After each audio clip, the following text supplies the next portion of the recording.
மீண்டும் Iran America போர் தொடக்கமா? ஆவேசமாக Trump சொன்னது என்ன? இஸ்ரேல் அமெரிக்கா இணைந்து நடத்திய தாக்குதலில் அயதுல்லா கமேனி உட்பட ஈரானின் முக்கிய தலைவர்கள் பலர் கொல்லப்பட்டதை அடுத்து ஈரான் வளைகுடா அமெரிக்க தளங்கள் மற்றும் ஹார்முஸ் நீரிணையை குறிவைத்து கடும் பதிலடி கொடுத்தது. பாகிஸ்தான் கத்தார் முயற்சியால் ஏற்பட்ட போர் நிறுத்தம் நீடிக்காமல் கப்பல் தாக்குதல் குற்றச்சாட்டை தொடர்ந்து மீண்டும் மோதல் வெடித்த நிலையில் நேட்டோ உச்சிமாநாட்டில் ட்ரம்ப் ஈரானுடனான ஒப்பந்தம் முடிந்தது நேர விரயம் என ஆவேசமாக அறிவித்தது புதிய போர் அச்சத்தை தூண்டியுள்ளது. கடந்த பிப்ரவரி மாதத்தில் இஸ்ரேலுடன் இணைந்து அமெரிக்கா ஈரான் மீது தாக்குதல் நடத்தியது. இந்த தாக்குதலின் முதல் நாளிலேயே ஈரானின் அதி உயர் தலைவராக இருந்த அயத்துல்லா அலி கமேனி கொல்லப்பட்டார். அதோடு 100க்கும் மேற்பட்ட முக்கிய அரசியல் இராணுவ தலைவர்களும் கொல்லப்பட்டனர். எனினும் இந்த இழப்பிலிருந்து மீண்ட ஈரான் அமெரிக்க இராணுவ தளங்கள் இருந்த வளைகுடா நாடுகள் மீது கடுமையாக தாக்குதலை நடத்தியது.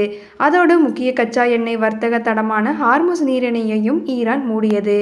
தொடர்ந்து போர் தீவிரமடையும் என எதிர்பார்க்கப்பட்ட நிலையில் பாகிஸ்தான் கத்தார் உள்ளிட்ட நாடுகள் இரு நாடுகளிடமும் தொடர்ந்து பேச்சுவார்த்தை நடத்தின. இதன் காரணமாக அமெரிக்கா ஈரான் இடையே போர் நிறுத்த ஒப்பந்தம் ஏற்பட்டது. ஆனால் இந்த போர் நிறுத்த ஒப்பந்தம் ஒரு மாதம் கூட நீடிக்காமல் மீண்டும் தொடங்கியது. சமீபத்தில் ஹார்முஸ் நீரிணையில் சென்ற கப்பலை தாக்கியதாக கூறி ஈரான் மீது அமெரிக்கா தாக்குதல் நடத்தியது. இதற்கு ஈரான் தரப்பில் பதிலடி கொடுக்கப்பட்டதால் மீண்டும் இரு நாடுகளுக்கும் இடையே மோதல் தொடங்கியது.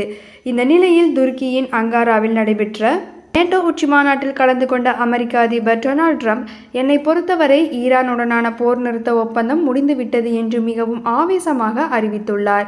மேலும் ஈரானுடன் பேச்சுவார்த்தை நடத்துவதை வெறும் நேர விரயம் என்றும், என்னை பொறுத்தவரை எல்லாம் முடிந்துவிட்டது, நான் இனி இவர்களுடன் எந்த உடன்பாடும் வைத்துக்கொள்ள விரும்பவில்லை என்றும் கூறியுள்ளார்.